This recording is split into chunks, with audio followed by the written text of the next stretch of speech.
Hi, it's Michelle. Welcome back to my channel. If you're new here, my name is Michelle. I make videos about books. Please hit the subscribe button. It really helps my channel grow. Today's video is something I've never done before, but I am a big user of Libby, which is owned by Overdrive. You used to be able to read and listen to books on Overdrive, and then they completely switched over to Libby. I digress. Libby and Overdrive do this thing every year called the Big Library Read, where they have one book that is available on demand and you can read it and then you can discuss it with Overdrive, and they have like a list of questions with the book. I will be reading that book. The book this year is called A Very Typical Family by Sierra Godfrey, and I have heard of this book. The author follows me on Instagram, but have not read it. I want to, with this video, see why this book was picked. I want to see if I like it, and I want to see like why they chose a book not from Big Five publisher, and I want to go back and maybe do a little bit of research about the books that they picked in the past, because I think one of the books a couple of years ago was actually YA. So this will probably be something that I do every year, but the premise of this book is that I will be reading A Very Typical Family and reviewing it, and then I will put everything, all the information about the Overdrive Big Library Read down below. But I think by the time that this video goes out, it will be over, but the audiobook is still available on Libby, just not on demand. So I'm hoping that I like this book.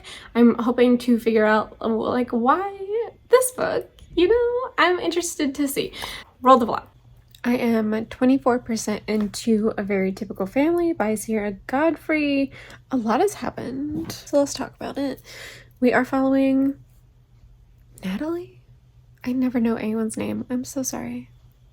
I'll never get better at that. But we're following Natalie, and the very first scene, she is up for a promotion at work and she thinks she's gonna get the promotion, and then actually she doesn't get the promotion and her boyfriend, who she works with, gets the promotion, and that's super awkward. So then the next thing that happens is she gets a letter from a lawyer that says that her mom has died and she hasn't spoken to her mom in 4 years, so like she did not know.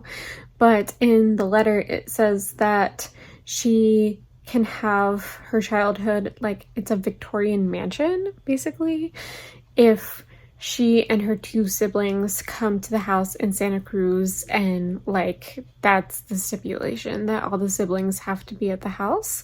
The only thing is that 15 years ago, Natalie sent her 2 siblings to prison.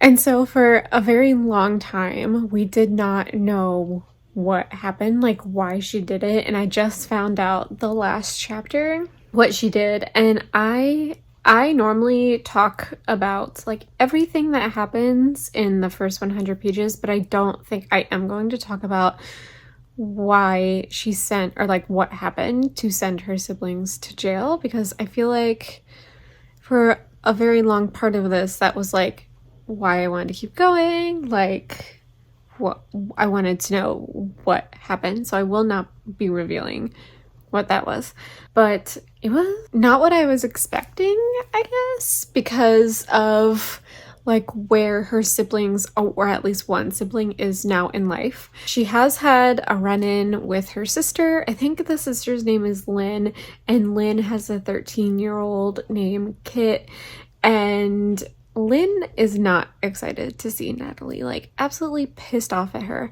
because Natalie sent Lynn to jail for 3 years and her life is pretty fucked now. So like I won't want to see her either. The chapter where I just left off, Natalie is going to try to see her brother for the first time in 15 years.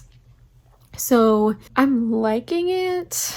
I will say, for me personally, this book has a pretty low rating on Goodreads for me to pick it up normally. This is a 3.55. I usually don't pick up anything less than 3.6, and that is simply because I have way too many fucking books to read in my very short lifetime. So like that's why. But I wanted to do this video and I wanted to see like why this was picked. Like I I went on the website, I'll put the website down below, but I couldn't see like why this particular book was picked, but I was interested in reading it because of the Overdrive big library read. So we'll see. 25% in. It's a book, like, some very interesting things are happening, so we'll see. I am 60% into A Very Typical Family. It is okay. I feel like Overdrive picked this because there's not a lot of cursing, there's no sex, at least not yet. There's no... There was a death in the beginning, and it was kind of graphic. And also the sister is a mortician, and they like go into details about that. So I'm just like trying to like go into Overdrive's brain and be like, okay, why did they pick this book specifically? Because it's not part of the big five. It's Source Books, which is indie. It's not big five. So that's interesting. And I just am like, are they trying to appeal to like all readers? Because I feel like this wouldn't be something I would pick up normally. Okay, sorry, I got interrupted, but my last update, I was around 60% into A Very Typical Family. And then as I was saying, I feel like Overdrive picked this because it's kind of like, I don't think people are absolutely gonna hate this one. Like I absolutely am not gonna hate this one, but it's not like groundbreaking. Like I feel like Overdrive picked it because it's safe. Like it's a safe option. Like I don't think people are gonna gush about it, but I don't think people are gonna hate it either, and that's why I think they're gonna pick them. So I did finish it. I finished A Very Typical Family, and I'm gonna give it 3 stars. It was very okay, and that is fine. I know that she has another book coming out this year, and I probably will pick it up. It's not something I'm like desperate to read right now, but it is something I probably would pick up eventually. I said in my last clip before I got interrupted that I thought it was interesting that it wasn't from a big 5 publisher. So they're trying to like push out smaller authors, which I think is absolutely great. The audiobook and the ebook were like readily available for 2 weeks, and now I couldn't get the audiobook. Like I could not renew it. It was several months wait. So I think that that's great for the author. It's great for Overdrive and Libby, and I think that the big library read is a really good idea. And this is the first time I've ever participated in it, even though I have known about it since when I worked in the library 4 years ago. I stopped working at the library. So I would definitely do this again, and I will probably do another video about this next year. But I love Libby, and Overdrive is Libby. They just are the same thing, but I just think it's a great idea, and I love how they got a smaller author's name out there. As far as my review for A Very Typical Family, I loved the message of you can always go home again.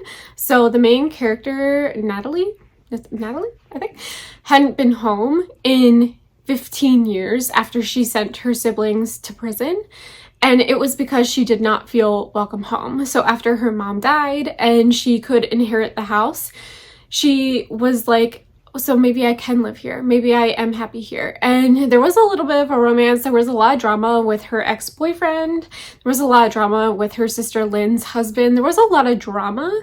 But like I said, I feel like Overdrive picked this specifically because I don't think people would be like, oh, I have big issues with this or whatever. So overall, 3 stars for me. Like I said, I would pick up this author's next read. And I just think that having Overdrive put something that's readily available where you can like talk about it with other people on demand is a really good idea. And I will definitely be picking it up next year, and I'm excited to see what they choose next year and if it will be something from a smaller publisher again. So yeah, that's the video. Thanks for watching my video. See you in my next one. Bye.